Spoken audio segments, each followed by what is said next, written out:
चलिए भाई, चैनल में आपका स्वागत है। आप सभी लोग आशा करते हैं कि बढ़िया से पढ़ाई कर रहे होंगे। और हम लोग पिछले वीडियो में पढ़ चुके हैं क्रॉस प्रोडक्ट, उसके पहले पढ़ चुके हैं scalar product of vector and their properties, और डिफरेंट टाइप के न्यूमेरिकल हम लोग लगा चुके हैं। उसी के क्रम में आज हम लोग पढ़ेंगे प्रोजेक्टाइल मोशन। फर्स्ट में what is the projectile motion, क्या होता है।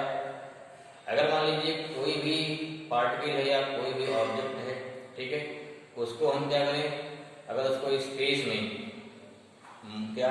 अगर उसको फेंकते हैं तो इस प्रकार से फेंकना है जिससे क्या हो, जैसे जो पार्टिकल या जो ऑब्जेक्ट है वो हॉरिजॉन्टल और वर्टिकल दोनों मोशन उसमें हो, तो उस कंडीशन में उसका जो मोशन होगा एक कर्व पाथ फॉलो करेगा।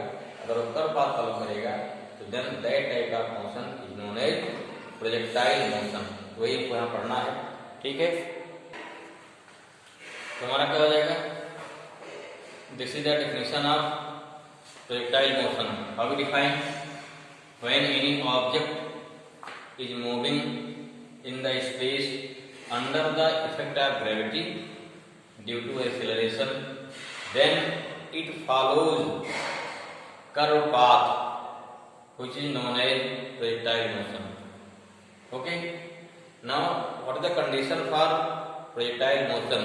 projectile motion होने के लिए कौन कौन सी कंडीशन चाहिए। तो कंडीशन में पहला हमारा क्या है, first condition, the medium in which projectile motion occur the air resistance should be 0। This means अगर वहां वैक्यूम होगा तो ज्यादा बढ़िया रहेगा।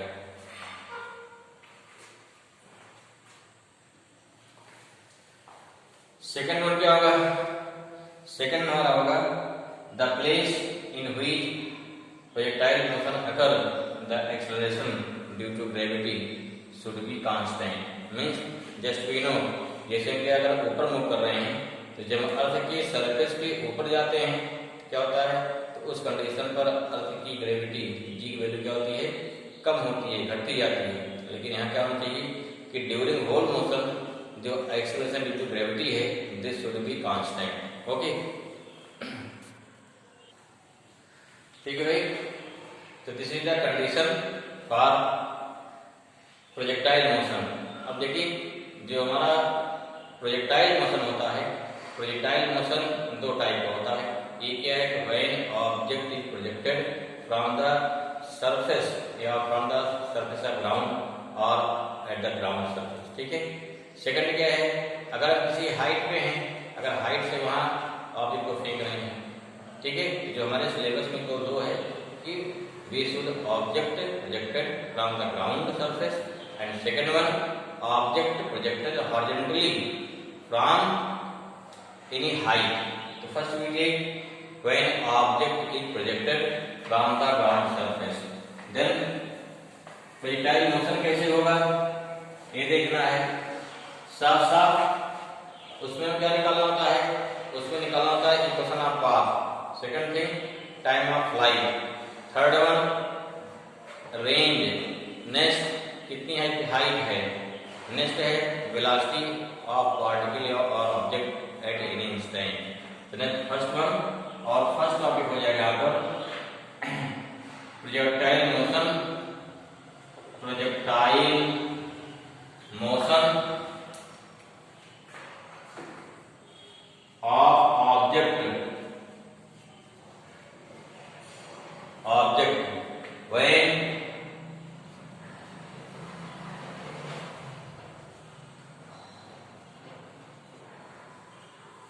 it is projected from the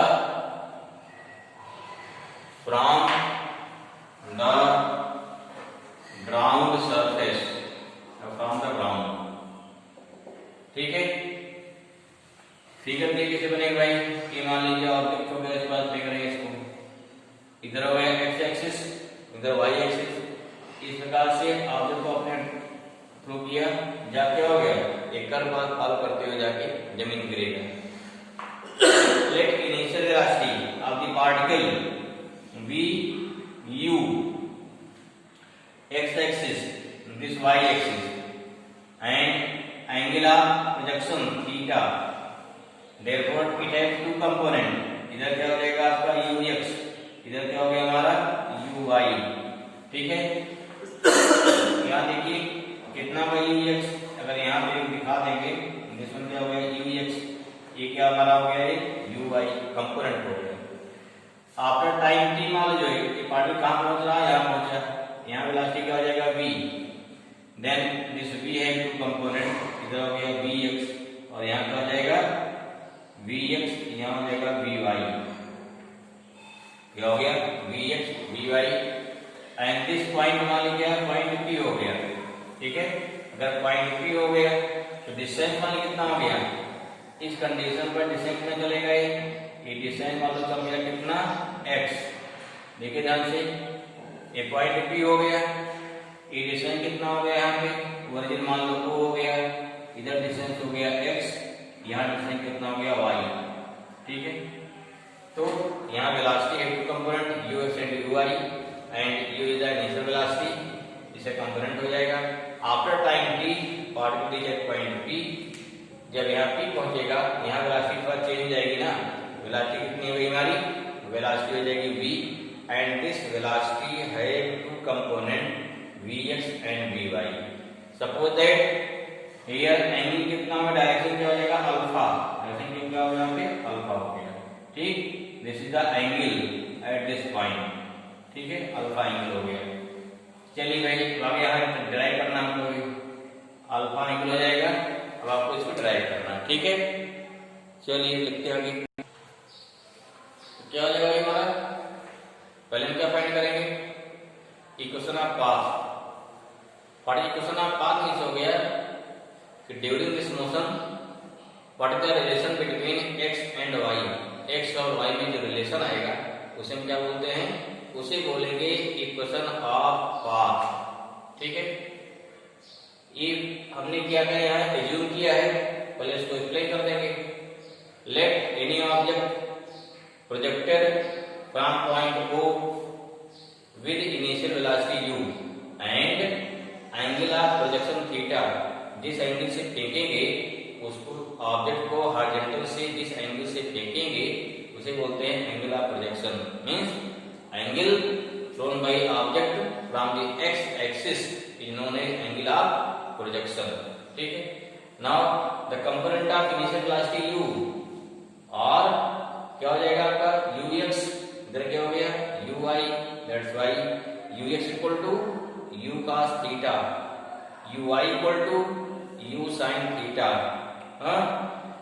suppose that this object reached at point p, यहाँ चलना शुरू किया, पॉइंट p पहुंचेगा, कितने टाइम पहुंचेगा, टाइम t पहुंचा, अगर टाइम t पहुंच रहा है जब यहाँ पे पहुंच जाएगा तो डिस्टेंस कितना चला है, x चलागा हॉरिजॉन्टल और y क्या चलेगा वर्टिकल, तो करना क्या हमको यहाँ पे x और y के लिए निकालना है रिलेशन, ठीक है ना।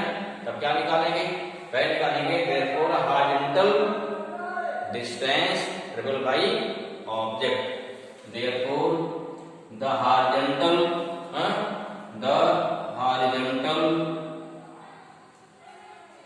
डिस्टेंस ट्रेवल बाय ऑब्जेक्ट कितना हो जाएगा x, कितना हो गया x चल रहा हॉरिजॉन्टली, अगर हॉरिजॉन्टली चलेगा यहाँ वेलोसिटी क्या हो जाएगा ux इनटू टाइम t मान लो गया, x इक्वल टू कितना हो जाएगा u cos theta into time t, therefore you can say t equal to कितना हो जाएगा x upon u cos theta. एक बात और बहुत इंपॉर्टेंट इसमें है, ड्यूरिंग होल मोशन हमने क्या बताया कि there is no air resistance, अगर एयर रेजिस्टेंस नहीं होगा तो जो आपकी हॉरिजॉन्टल वेलोसिटी होगी this will be always constant. क्यों कांस्टेंट होगी, क्योंकि हॉरिजॉन्टल चलने में न कोई अट्रैक्शन लग रहा है, न कोई रिपल्शन लग रहा है, न कोई फोर्स लग रहा है, कोई फोर्स है ही नहीं है। जो वर्टिकल मोशन है उसमें क्या काम कर रही है, ग्रेविटी काम कर रही है, उसमें क्या ग्रेविटी काम कर रही है, दैट्स व्हाई उसमें फार्मूले लगेंगे, इक्वेशन ऑफ मोशन के फार्मूले लगेंगे। लेकिन यहाँ देखो हॉरिजॉन्टल मोशन क्या है, ओनली आपके हॉरिजॉन्टल वेलोसिटी होगी। In case of horizontal motion horizontal velocity होगी, that's why x equal to ux into T दिया गया। अब देखिए ड्यूरिंग होल मोशन, ध्यान रखिए during whole motion horizontal velocity constant, that's why vx कितना होगा, ux के बराबर होगा। जब पहुंच जाओगे पीक पॉइंट पर, then what happen, at peak point जो हॉरिजॉन्टल वेलोसिटी होगी अगेन ux होगी, कितनी होगी, ux सेम होगी, बट यहाँ वर्टिकल वेलोसिटी वी कितनी हो जाएगी, जीरो। कहाँ पर, पीक पॉइंट पर, ये ध्यान देना है। तो this is the final distance. फिर क्या निकालेंगे हम, फिर निकालते हैं वर्टिकल डिस्टेंस निकालिए, फिर क्या निकालेंगे, फिर निकालते हैं वर्टिकल डिस्टेंस निकालते हैं। Similarly vertical distance table by object, vertical में क्या हो गया, ग्रेविटी काम कर रही है ना, अगर ग्रेविटी काम करेगी y इक्वल टू कितना, देखो y एस इक्वल टू क्या रहेगा, ऊपर के लिए S equal to ut minus half gt square. Velocity क्या हमारी है, ut minus half gt square, ठीक है।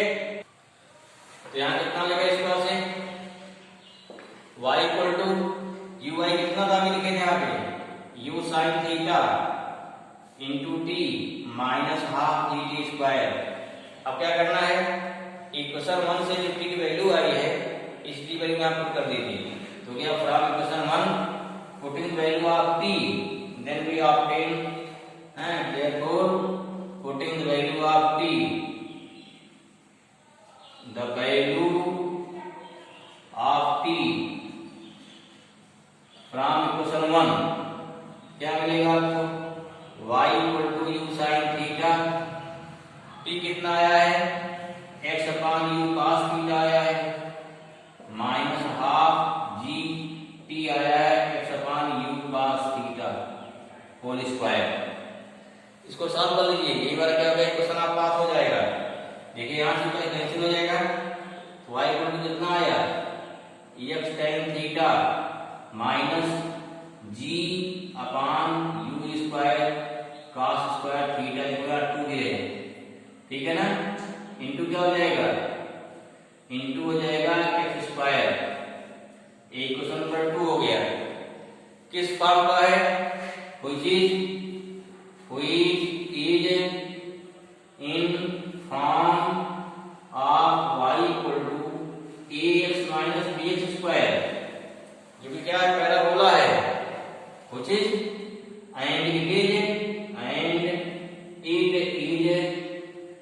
इक्वेशन ऑफ पैराबोला, क्या हो गया, पैराबोला है। देखो क्या हो जाएगा, hence path of projectile is parabolic, क्या लिखा जाएगा, यहाँ रिजल्ट हमारा क्या आया, रिजल्ट आया hence path of projectile is parabolic. Exam एक करने का आता है, prove that the path of projectile is parabolic path और पैराबोला। ओके, ये हमारा हो गया पहला, हो गया क्वेश्चन ऑफ पाथ। नेक्स्ट क्या निकालेंगे, टाइम ऑफ फ्लाइट। ये क्या होता है कि ड्यूरिंग होल मोशन ये कितने टाइम तक हमारा पार्टिकल या ऑब्जेक्ट हवा में रहेगा या एयर में रहेगा, उसे क्या बोलते हैं, उसे बोलते हैं path of projectile. Okay, just we see. हाँ देखिए भाई, नेक्स्ट क्या निकालना है आपको, time of flight. Time of flight क्या होगा, जितने टाइम तक जो हमारा ऑब्जेक्ट है वो रहेगा एयर में, this means time taken by projected object in the air और in the space till to reach the ground, this is known as time of flight. Just we know when any object projected upward, तो जितना time कहाँ लेगा, ground से peak point तक पहुंचने में उतने टाइम कहाँ लेगा, पीक पॉइंट से ग्राउंड पर लेगा। Suppose that P the peak point क्या है, मोशन के जो हमारा क्या है, जिसका मोशन हो रहा है, this P the peak point. अगर P आपका पीक पॉइंट होगा, तभी हमने क्या बताया कि during whole motion the horizontal velocity is always constant. Okay, तो यहाँ क्या हो गया, पीक पॉइंट पर व्हाट इज हॉरिजॉन्टल वेलोसिटी, यहाँ पर Vx जो होगा ये हॉरिजॉन्टल वेलोसिटी होगी, अगेन कितना हो गया Ux इक्वल हो गया, लेकिन ये क्या Vx इक्वल टू कितना हो गया Ux हो गया, लेकिन यहाँ पर Vy कितना हो जाएगा 0। क्यों 0 है? क्योंकि यहाँ पर पीक पॉइंट पे आगे नहीं बढ़ेगा, वहां से बैक होगा। ठीक है, तो क्या मानेंगे let time taken by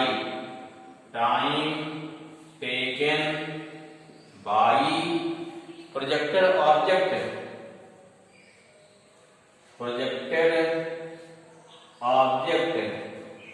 eight peak point is small t। तो भाई क्या हो जाएगा इस बार से फॉर वर्टिकल मोशन लिए, देयरफॉर Vy कितना होगा Uy हमारा कितना हो गया u sin थीटा, अभी पहले में डिस्कस किया था हमने। Vy कितना हो जाएगा 0, that's why from first equation of motion क्या हो जाएगा यहाँ पर Vy equal to Uy minus gt, ऊपर जा रहा है ना इसलिए माइनस हो गया, नीचे क्या होता है आपका, इसको ऐसा बोल सकते हो कि अगर बात करते हैं g का एक्सेलरेशन क्या है बन सब बोल दीजिए कि ये y इक्वल टू क्या हो जाएगा आपका acceleration along y axis minus g हो जाएगा। ठीक है, उस कंडीशन में हो गया Vy equal to Uy plus gt, तो आप वैल्यू क्या माइनस g हो जाएगी, कितना आ गया ये हो गया 0 u sin theta minus gt, या gt हल जाएगी equal to u sin theta, t equal to कितना आ गया u sin theta upon g। अब तो हो गया जाने का टाइम, उतने टाइम क्या हो गया आने का, that's why time of flight कितना हो गया 2t हो जाएगा, और t इक्वल टू कितना हो गया 2u sin theta upon g। This is the formula for time of flight. Okay, next क्या निकालेंगे कि मैक्सिमम हाइट कितनी है, क्या निकालेंगे, नेक्स्ट हमारा टॉपिक है मैक्सिमम हाइट। ठीक है भाई, तो नेक्स्ट हमारा क्या हो जाएगा मैक्सिमम हाइट। ठीक है, इस पर जा रहा है मान लीजिए पीक पॉइंट पहुंचेगा तो फाइनल वेलोसिटी कितनी हो गई Vy 0 हो जाएगा, Vx कितना होगा Ux के बराबर रहेगा, यहाँ पर हाइट कितनी मान ली गई h, that's why here let maximum height attain by projected object is h, that's why at peak point Vy equal to 0, initial velocity क्या होगा यहाँ से Uy equal to u sin theta. Now from third equation of motion क्या हो जाएगा Vy square equal to Uy square minus 2gh, कितना Vy हमारा यहाँ पे ये 0 है, इक्वल टू यहाँ क्या हो गया u sin थीटा का स्क्वायर माइनस 2gh, इसको इधर ले लेफ्ट हैंड साइड में क्या हो जाएगा 2gh इक्वल टू कितना, ये 0 हो गया ना, ये तो फिर 0 हो जाएगा भाई, 0 हो गया u square sine square theta minus 2gh, इसको ट्रांसपोज कीजिए कितना आएगा, दिस इंप्लाइज दैट ठीक है 2gh equal to u square sine square theta, ये कितना हो जाएगा u square sine square theta upon 2g, तो this is the maximum height attain by object. Okay, ठीक भाई, क्या हो जाएगा थीटा कितना 90 हो जाए, मैक्सिमम कितना हो जाएगा हमारा u square sine square 90 upon 2g, sine 90 कितना होता है 1 होता है, that's why u h maximum equal to हो गया u स्क्वायर अपॉन 2g। इसलिए क्या है जो लोग हाई जंप कूदते हैं, हाई जंप वाले क्या करते हैं एथलीट, वो 90 डिग्री के आसपास जंप लगाएंगे, मतलब 90 से नीचे क्या 85 है 80 से क्या हो तब ज्यादा ऊंचा कूद पाएंगे, कुछ न कुछ आता है। ठीक है, और हाई जंप के लिए हमें कितने एंगल कूदना चाहिए, कितना एंगल जंप लगाना चाहिए 90 के आसपास। देखो इधर 90 लगाते क्या होगा, गिर के वहीं गिर जाएगा ना, 90 थोड़ा तिरछा होना पड़ेगा, अर्थात क्या हो 85 80। ठीक है, जितना मैक्सिमम लगा पाओगे या जितना हमारा जो एम है उससे कितना टारगेट के पहले जंप लगाना पड़ेगा। ठीक है, जो चलेगा ये हाइट डिस्टेंस, इसे क्या बोलते हैं रेंज। थर्ड डिस्टेंस क्या हो गया, अगला हमारा क्या है रेंज। ठीक है, नेक्स्ट हमारा क्या हो जाएगा रेंज। रेंज क्या होता है the horizontal distance travel by projected object is known as range. देखो यहाँ चलेगा ना वो से लेकर के कितना चलेगा हॉरिजॉन्टल डिस्टेंस, जो हमारी हॉरिजॉन्टल डिस्टेंस है उसे बोलते हैं। कैसे निकालेंगे, हमें डिस्टेंस चाहिए, क्या लेंगे हमारी कितनी हॉरिजॉन्टल वेलोसिटी है, यहाँ क्या लेंगे हॉरिजॉन्टल वेलोसिटी इनटू टाइम, कितने टाइम चला भाई, टाइम कितना हमारा टाइम ऑफ फ्लाइट है ना, that's why range r equal to हो गया ux into t, what is u x पीछे पढ़ चुके हैं, यू cos थीटा, टी कितना हो गया 2u sin थीटा अपॉन जी। यहाँ इंटू करो भाई, यू इंटू कितना हो जाएगा यू स्क्वायर इंटू क्या हो गया 2 sin theta into cos theta upon G. अब ध्यान रखिए फार्मूला होता है ना 2 sin theta into cos theta equal to क्या होता है sin 2 थीटा फार्मूला होता है, लिखा लगा दिया हमने यहाँ पर r equal to U square sin 2 theta upon G लगा दिया फार्मूला। ठीक है, तो हमारा this formula is the range, इसके फार्मूला हो गया रेंज में फार्मूला हो गया। ठीक है, अब देखिए रेंज मैक्सिमम कब होगा, अगर यहाँ 2 थीटा कितना 90 हो जाए, sin 90 कितना होता है, इसलिए 2 थीटा 90 थीटा इक्वल टू कितना होगा 45 डिग्री, बिल्कुल कर दो। देयरफॉर r मैक्सिमम कितना होगा u square sin 90 upon g, या कितना होगा u स्क्वायर अपॉन कितना g। इसलिए क्या है, अगर लॉन्ग जंप हमें लेना है, for long jump it should be follow the 45 degree of path. अगर 45 डिग्री ऑफ पाथ के आसपास जंप लगाते हैं तो क्या हो गया, तो उससे काफी दूर जा गिरेंगे। अगर मान लीजिए एंगल ज्यादा कम रहेगा तो हम पास ले जाएंगे। ठीक है, तो इस बात का हमारा हो गया रेंज हो गया। इस पर और कुछ पॉइंट रहेंगे, जैसे उसके वेलोसिटी एट पॉइंट, इसको निकाला जाएगा, फिर कुछ मेटल लगाए जाएंगे, उसको हम डिस्कस करेंगे नेक्स्ट वीडियो में। ओके भाई, ओके, थैंक यू।